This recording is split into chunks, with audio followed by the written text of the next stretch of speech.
everyone, so today I will be reviewing Lonely Castle in the Mirror by Mizuki Tsujimura. So this is a YA standalone contemporary fiction with a hint of magical realism. It was first released in Japanese in 2017 and then translated into English and released in 2021. So this book sets in a neighborhood in Tokyo in which there are 7 teenagers. The mirror in their bedroom suddenly shines and able to transport them into this Western-esque style castle. When the kids arrive in the castle, they are greeted by this lady in the cover, and she was called Wolf Queen by the children. So the lady explains that the castle will be able to grant one of the children one wish if one of them finds a key to the wishing room. But there's a catch apparently, because there is an opening hours for the castle which is 9 to 5. So if the children stays in the castle outside of that time range, they will be eaten by the wolf. So as I've mentioned, this book is a translation and it has been translated by Philip Gabriel, who also translated a lot of Murakami's work. I would say that the translation is quite easy to follow. It didn't use difficult vocabulary or anything. So it really is an accessible read even though it has been translated into another language. So one particular thing that is very obvious about this book is the pacing, and I would say that the pacing is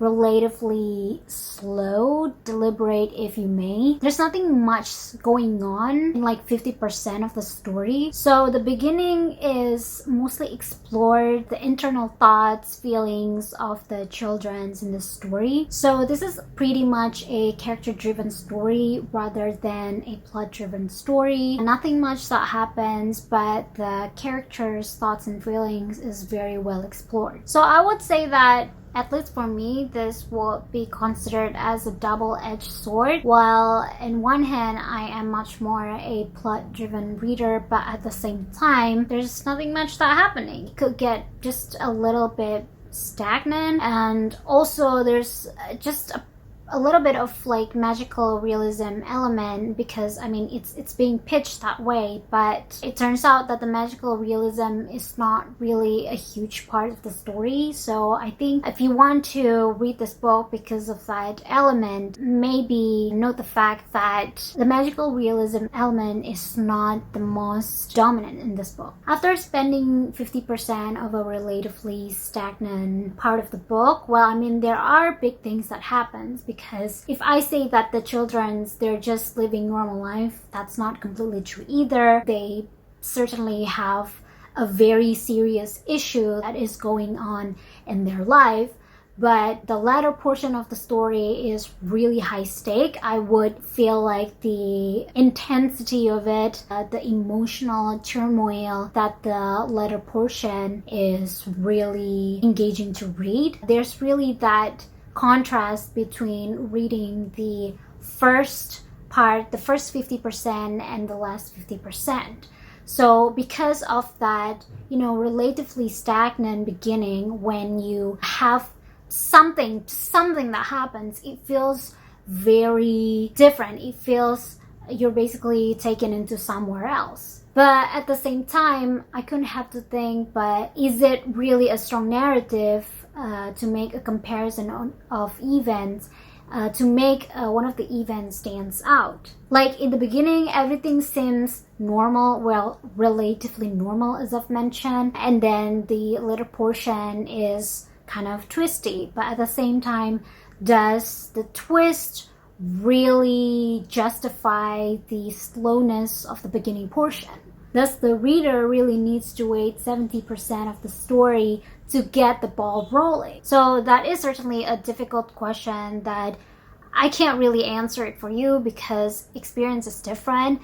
But I just want to note that while reading this book, I certainly have that thought. Personally, I would say that the ending portion that has twist within a twist definitely able to rectify the slowness of the beginning, because the ending portion is not only gripping, but it's super duper emotional. I do think that this is the only book that made me cry last year in 2021. I've read some emotional books. I've read Being Mortal. Being Mortal is quite emotional as well, but even that, I didn't really cry.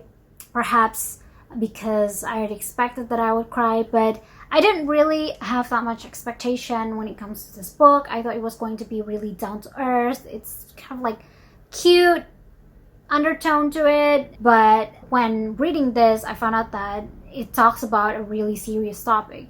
Bullying is a really serious topic. So I think kudos to this. It definitely has its soul. It will definitely touches your heart. And the twist, it's definitely something that I just can't see coming. So if you like twists, this is it. This is definitely it. It was always a bliss to read a story that's not predictable, but at the same time, I couldn't help but think that it's kind of random. Like in no way or form, I would be able to deduct the outcome. Like, if there is a clue, well, I certainly didn't catch it because it's as if it came out of nowhere. I guess that's, one of the things that I like about the book, but like if I think too much about it, I'm kind of like hesitant. To think of it, I think that the problem of the twist randomness could go with the fact that this book has a magical realism element, but I don't think that it's utilized in the best manner. I don't think that it's the worst usage ever, but a lot of times I found that the element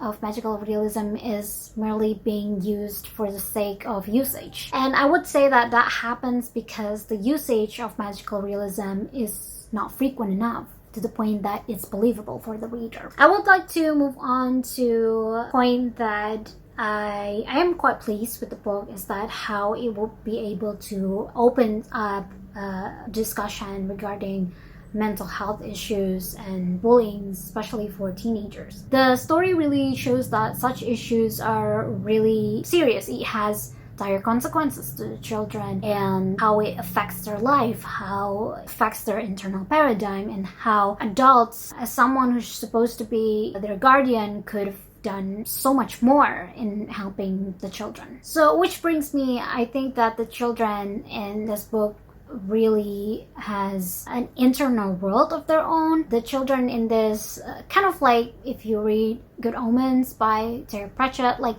they have their own internal world. They are certainly not written one-dimensionally. Like, we're children, we're just gonna rebel, we just don't like adults, that's it, that's our personality. In no way or form they are like this. It's very easy to relate to them, and I'm not even a kid anymore, but even as an adult, I could see them as real multidimensional characters. I was also delightfully surprised that the children characters in here has a very rich emotional lives. So, for example, the main character, Kokoro, I think her reactions, she has a really huge range of emotions. It's not just I'm happy and I'm sad, but it's also I am confused, I don't know what to do. So the emotions are described in a very detailed way. How as a middle schooler they're really confused of what are they going to do. They're not sure of themselves, they're not sure of their journey. And I really like the fact that when a character is having a dialogue,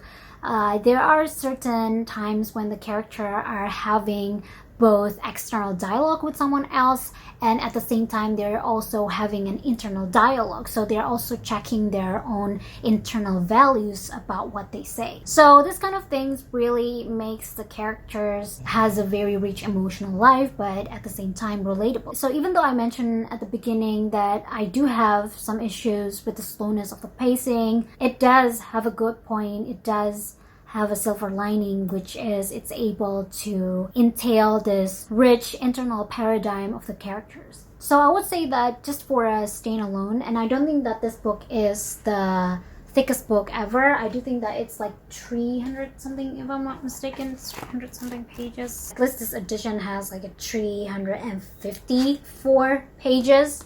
But there are 7 main characters, plus, the teachers. It's quite a lot. 7 is quite a lot for like a 300 pages story.